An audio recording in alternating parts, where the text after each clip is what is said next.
শুধু দর্শক, এখন আমরা পাহাড়ের তলদেশ দিয়ে টানেল অতিক্রম করব।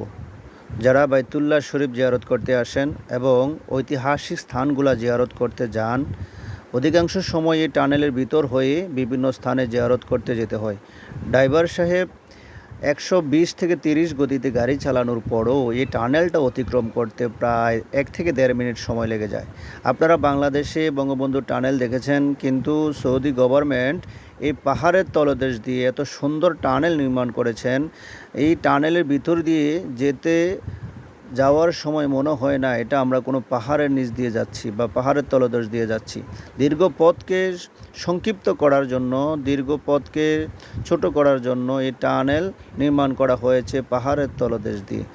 সম্মানিত হাজী সাহেবানগণ, আপনারা টানেল অতিক্রম করতেছেন, পাহাড়ের নিচ দিয়ে আপনারা পথ পাড়ি দিচ্ছেন।